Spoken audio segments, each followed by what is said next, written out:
Bueno, mi nombre es Erlinda Besenjay, yo soy directora de la escuela primaria 72, que está en Villa Jardín, Lanús. Eh, Nuestra comunidad educativa tiene una matrícula de 189 chicos que están ubicada la escuela directamente en el centro de Villa Jardín. Es un lugar donde eh, hay una alta vulnerabilidad en las familias, en la comunidad en general. Hay situaciones graves en cuanto a lo social, a lo económico. Eh, Tenemos también, al estar a 3 cuadras del riachuelo, hay un alto índice de contaminación y esto perjudica la salud de los chicos y de las familias. La recolección de residuos es muy deficiente y eso, sumado a que se han naturalizado condiciones de vida que atentan contra la dignidad humana, hacen que realmente la vida de los chicos y de sus familias sea bastante difícil. Nos dimos cuenta que teníamos que tratar de trabajar en cuanto a que puedan expresarse a través de la palabra y no a través de los golpes. Y entonces, bueno, la primera propuesta fue articular entre primer ciclo y segundo ciclo, tercer y cuarto año. Y si bien la propuesta fue algo bastante simple, como escribir un cuento para participar en un concurso, dar la palabra era el concurso, la idea era justamente que pudieran trabajar juntos, tanto las maestras como los chicos.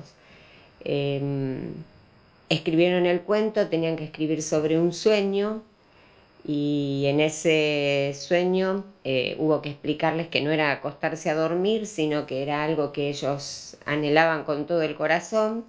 Y lo que llamó la atención, y ahí fue donde pudimos ver con otros ojos, era que no pidieron cosas como nosotros hubiéramos creído, que soñarían con algún juguete o con algo en particular, sino que todos pedían un lugar para jugar y que querían una casa linda. Y cuando fuimos mirando los cuentos, todos o la mayoría estaban pidiendo o soñando con eso. Y entonces eso nos abrió los ojos a ver y a preguntarnos por qué todos pedían lo mismo, dónde era su espacio de juegos, cómo jugaban, cómo vivían. Y ahí la escuela comenzó a salir. En lugar de quedarnos adentro, comenzamos a salir a ver cuál era su lugar de juegos. Ellos nos acompañaron, mencionaban la FM, que después nos dimos cuenta que era Fabricaciones Militares, una fábrica abandonada de mucho tiempo atrás, que estaba en ruinas, y ahí en ese lugar, que era bastante peligroso y que era también un lugar de arrojo de residuos, que iban los camiones del municipio y todos los días y tiraban basura que después se quemaba. En ese lugar jugaban nuestros chicos. De manera que cuando ellos pedían un lugar para jugar era porque sus casitas eran muy pequeñas, no tenían ningún espacio, no tienen patios, y en realidad tienen solamente la calle y ese lugar. Entonces, a partir de ahí tomamos como insumos para nuestro trabajo áulico, para lo que tenía que ver con el trabajo pedagógico y con nuestras propuestas. Tomamos como insumo la realidad, recortes de la realidad, y este fue el primero, que de alguna manera marcó un cambio en nuestras prácticas pedagógicas, marcó un cambio en nuestra mirada, y a partir de ahí los chicos comenzaron a soñar. Entonces armaron maquetas, contextualizamos los contenidos curriculares en relación a ese problema, a esa situación, y hubo trabajos preciosos.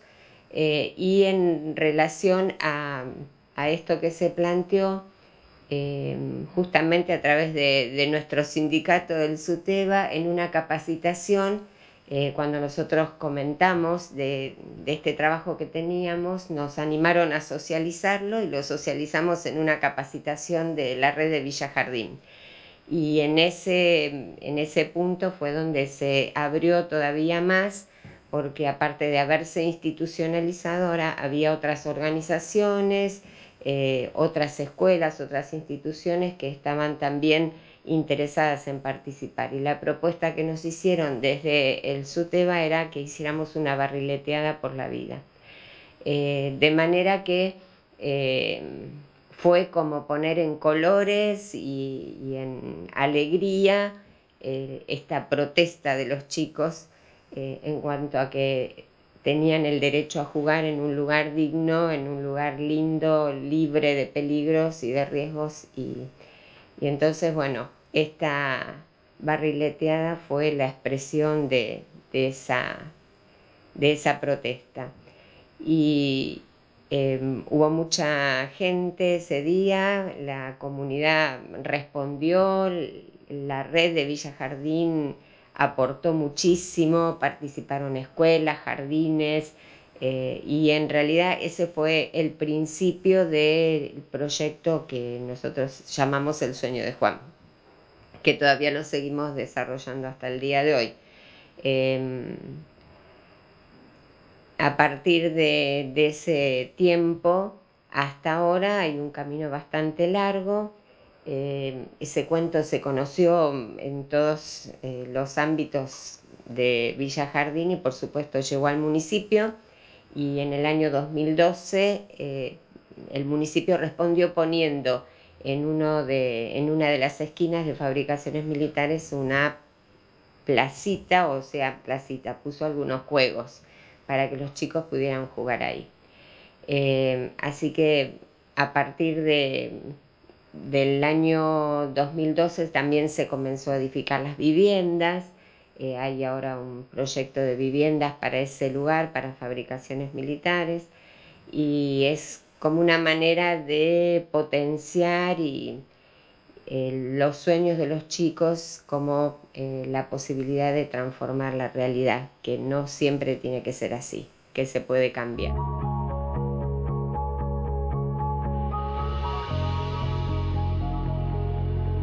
En el año 2012 también, en una capacitación que hicimos con la red de Villa Jardín, hubo una organización presente, una organización que es la Asociación Civil por la Igualdad y la Justicia, ASIJ, y ellos quedaron muy impactados por los conocimientos que tenían desde la escuela y la maestra acerca de la causa Mendoza, del fallo histórico de la Corte Suprema. Y entonces vinieron a la escuela, se llevaron un video que teníamos del trabajo de los guardianes y lo llevaron a la Corte Suprema. Los Guardianes de la Cuenca Matanza-Riachuelo es el nombre del proyecto. Desde la Corte Suprema nos invitaron para que pudiéramos llevar a los chicos y que pudieran conocer al presidente de la Corte Suprema. Los atendió muy bien. Todos los años nos invitan a la apertura del año judicial y a todas las actividades que tienen en relación al cuidado del ambiente. En esas oportunidades nos invitan como para que podamos participar. Desde el fallo de la Corte Suprema tienen que relocalizar a una cantidad de viviendas, son 174 viviendas que tuvieron que edificar para liberar el camino de Sirga. Eso está dentro del fallo de la Corte Suprema.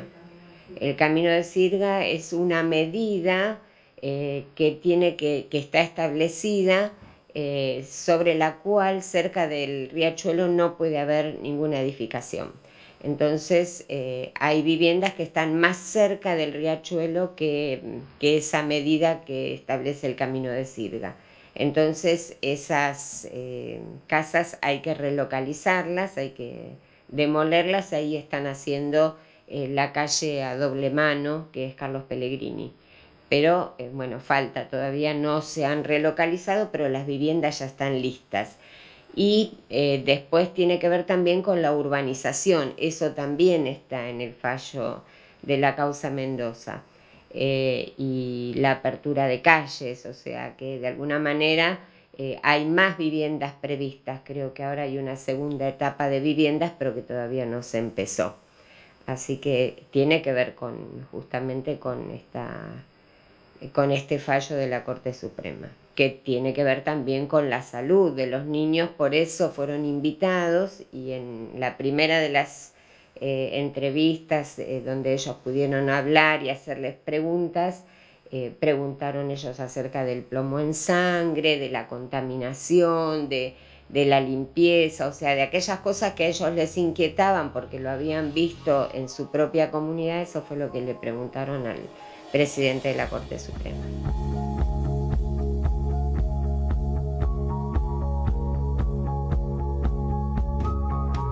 Permanentemente insistimos en que esto no era la idea, pero sí la idea era tratar de ver, bueno, no perder la esencia de lo que es una escuela en relación con la enseñanza, pero al mismo tiempo era la oportunidad de concretar lo que significa lo político para una escuela. O sea, me parece que la experiencia de la Escuela 72 y la red de Villa Jardín de alguna manera define una síntesis entre lo que es una escuela que trabaja desde lo político y rompe con ese mito o ese tabú de que lo político no entra a la escuela, ¿no es cierto? Nosotros teníamos muy claro con Erlinda que todos los encuentros de la red eran encuentros de debate y de análisis político. O sea, esto para nosotros fue prioritario. Y mi lugar como inspectora en este espacio tenía que ver con fortalecer esto. Siempre tuve claro que mi tarea era una tarea política, pedagógica. Y en este sentido, la posibilidad de generar espacios donde este debate, donde esto se instale, me parece que es una tarea esencial en el lugar de un inspector. Y de alguna manera, además, había ciertas ventajas que tenían que ver con que hay políticas educativas en este momento que legitiman esto, que nos habilitan, que nos abren los espacios para hacerlo. También había, creo que en esa trayectoria, cuestiones que tienen que ver con esto de lo instituido y lo instituyente, ¿no es cierto? O sea, por un lado teníamos cuestiones instituidas, como por ejemplo el diseño curricular, como por ejemplo cuestiones que ocurrían en el afuera de la escuela y en el dentro de la escuela, pero también teníamos claro que había en ese espacio una interesante oportunidad para hacernos cargos de lo instituyente, o sea, del poder que nosotros teníamos como parte de la escuela y como parte de la comunidad para modificar cosas. Esta cuestión que Erlinda planteaba acerca de que esos proyectos del sueño de Juan y de los guardianes de alguna manera concretaron algo que puede parecer casi utópico para muchos, que es esa capacidad de concientizar a un alumno de que una transformación es posible, ¿no? Y de alejarlos de la idea de la naturalización de la pobreza, de la naturalización de lo que no puedo. Los chicos de la Escuela 72 creo que de alguna manera estaban presos en esta naturalización. Tal vez los docentes de la escuela, todo el equipo escolar, uno mismo a veces entra en esa movida de pensar que, bueno, está bien, son pobres y van a quedar como pobres y como pobres les vamos a ofrecer esto. Es una salida fácil para la escuela engancharse en esto. Y me parece que ahí el espacio de la red lo que hizo fue mover todas las estanterías, ¿no? Y todos nos quedamos ahí adentro y a todos se nos movieron cosas. Yo creo que todos en nuestras historias de vida tenemos momentos en los que nos pasan cosas que nos rompen la cabeza, ¿no? Que yo digo rompen la cabeza en el sentido, bueno, que nos desestructuran y que hacen que empezamos a hacer una lectura de mundo y de una lectura de la realidad diferente. Me parece que esa red generó esto y lo bueno es que lo político se metió, la buena política se metió en esto y generó propuestas curriculares y generó también una mirada acerca del diseño curricular y un mayor entendimiento de lo que implica lo prescriptivo de este diseño y esa tensión más que interesante y valiosa que es, bueno, ante lo prescriptivo yo tengo la posibilidad de la contextualización, o sea, la prescripción y la contextualización, que tiene una enorme complejidad, que cuesta mucho abordarlo en una escuela, pero que cuando Orlinda plantea que la realidad entró a través de la salud, a través de las familias, a través de la muerte misma, pero esa realidad no hizo que la escuela cerrara los brazos o se quedara inmovilizada, sino que la realidad hizo que algunos maestros, que después esto se multiplicó, que eso también es lo interesante de la experiencia, vieran también una oportunidad en esto, ¿no? Entonces, la oportunidad dejó claro que nosotros podemos convertir lo social en un contenido a enseñar. Hay un proceso atrás de todo esto, que es un proceso complejo, no es un proceso sencillo. Seguramente metimos la pata muchas veces en muchas cosas.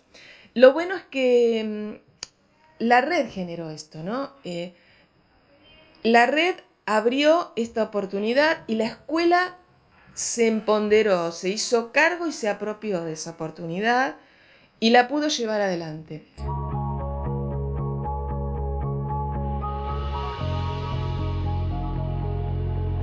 A la red empezaron a concurrir organizaciones, centros de jubilados, asociaciones de base, o sea, muchísimos grupos participaron de la red.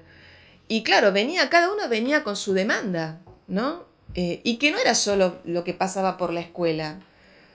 Y la decisión fue que también hiciéramos lugar a esa demanda. Y por eso también me parece que este logro de la plaza, de las viviendas, posicionó a la escuela. Esto para mí es el sentido de lo político en una escuela, ¿no? Que la escuela también se convierta en un elemento transformador del lugar en el cual tiene su incidencia, ¿no? Cuando uno habla desde lo teórico, bueno, ¿qué es una escuela situada? Bueno, una escuela situada es esto, y un proyecto educativo, ¿no? También eso es otra cuestión. O sea, en la escuela 72 lo que se visualiza claramente es un proyecto educativo, un proyecto pedagógico. La escuela en ningún momento dejó de lado la preocupación por la enseñanza, no se desvió, la enseñanza es su eje.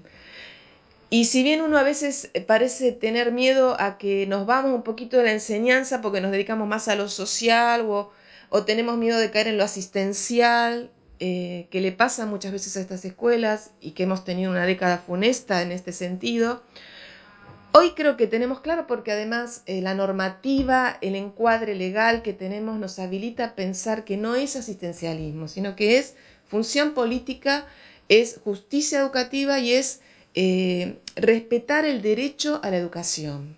Y que el derecho a la educación se concrete en un espacio público, como es la escuela. Pero este diseño, si bien probablemente con el paso del tiempo requerirá una mirada de revisión y de ajustes como cualquier otro diseño curricular, es un instrumento político-pedagógico. Y cualquier escuela que realmente se concientice de esto, lo va a poder hacer. Es una decisión. Y es una decisión institucional. Pero también es una decisión que arranca con unos pocos, ¿no? Muchas veces. Arranca con un director y un maestro, después se suman otros maestros, se suman padres, y bueno, y empieza a darse una dinámica donde hoy yo creo que lo cotidiano, ¿no? Rompe con esta cuestión de aburrimiento. Los pibes en la escuela no se aburren, los pibes van a la escuela ahora es una escuela de jornada completa. Esto también fue un logro porque fue una lucha en la cual el sindicato también acompañó muchísimo. Y bueno, y es una escuela donde los chicos aprenden. Aprenden de una manera diferente, sí. Las maestras también aprenden permanentemente. Se ha generado un clima en este sentido de construcción permanente. Y la escuela crece en este sentido. Pero me parece que lo fundamental es esto, ¿no? O sea, que la red sirvió para que la escuela creciera, ¿no? Y para que a muchos de los que están dentro de la escuela también se le abriera un poco la cabeza y empezaran a pensar en este afuera, ¿no? Y que la escuela hoy, creo, no tiene muchas posibilidades si no se posiciona en este lugar. ¿no? Me parece que la escuela hoy tiene que empezar a mirar más afuera, dejar de temer a lo que los padres y las familias vienen a traer a la escuela, empezar a reconocer que las familias son como son, y que ese ser de ellos no es algo espontáneo, es algo que es producto de una historia, de una realidad que hemos vivido. Y bueno, y que la escuela, sin embargo, puede tener una mirada transformadora y sobre todo, yo creo que los chicos de la escuela cuando van a esa placita, eh, cuando ven su barrio de viviendas, a ver, notan que ese sueño de Juan en algún momento va a tener que dejar de ser el sueño de Juan el proyecto, porque los sueños se pueden hacer realidad, ¿no? Y ese es, creo que si uno desde la escuela deja ese mensaje a los pibes, ¿qué más queremos?